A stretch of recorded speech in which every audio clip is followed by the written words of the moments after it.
Esistono manualità corrette quando applichiamo un olio, una crema sulla pelle dei nostri clienti? La risposta è: ce ne sono alcune, ma sicuramente esistono manualità che assolutamente dobbiamo evitare quando applichiamo un prodotto sui nostri clienti. Vedremo tutto questo nel video di oggi.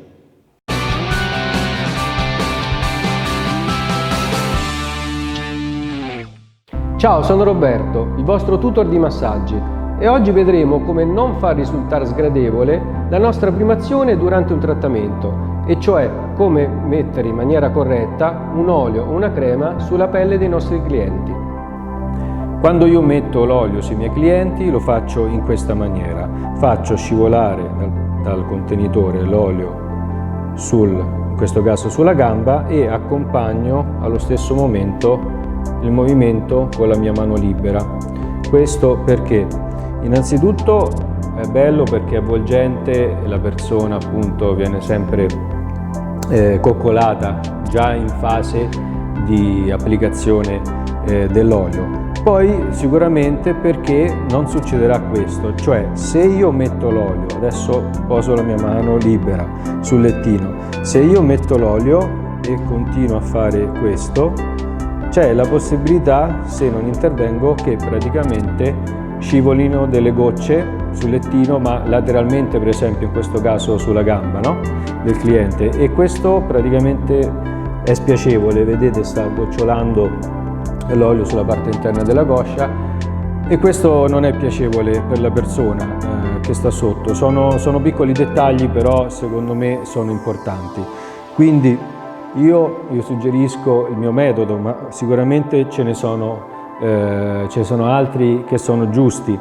L'unica cosa, io devo stare attento a non toccare ovviamente con il contenitore la pelle del cliente, quindi non devo stare a un'altezza né troppo grande ma nemmeno anche troppo vicino, rischiando anche di fargli male con il contenitore che sto usando.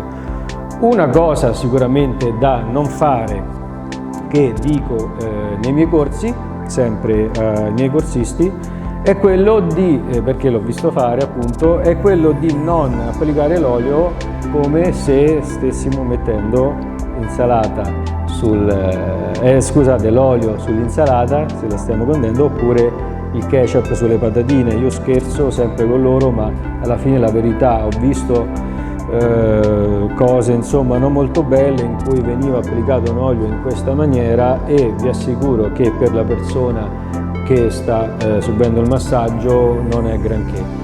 Quindi mi raccomando, prendetevi sempre cura della persona già in fase di applicazione dell'olio, e se volete potete provare il mio metodo di applicazione accompagnando il prodotto che sto applicando con la mia mano libera, in modo da dare subito anche un'amalgama all'olio che ho appena messo sulla gamba del mio cliente. Per quanto riguarda invece l'applicazione della crema, è un discorso leggermente diverso. Ovviamente in questo caso non possiamo applicarla come vi ho fatto vedere con l'olio, praticamente mettere una crema su tutta la gamba e accompagnare il movimento, perché di crema ne va sempre poca, di consistenza molto maggiore rispetto a un olio, e quindi quello che suggerisco è di applicare la crema in diversi punti, come sto facendo, e poi una volta pronti iniziamo a spalmarla sul segmento, sull'arto, insomma sulla porzione che stiamo per massaggiare. Il discorso delle creme è particolare, ne esistono di tantissimi tipi, per drenare, per riscaldare, per anche rilassare il muscolo, quindi esistono delle creme anche per il pre-gara, per il post-gara, per la cellulite, eccetera. Comunque in questo caso vi volevo far vedere solo come applicare semplicemente la crema sul cliente prima di spalmarla poi in maniera omogenea su di esso.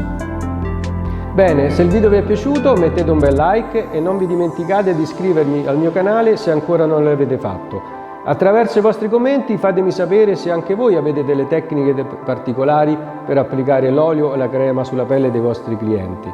Se vi piace il mio metodo di insegnamento, visitate il mio sito internet www.mycorsidimassaggio.it e la mia pagina Facebook Corsi di Massaggio di Roberto Gaglieti.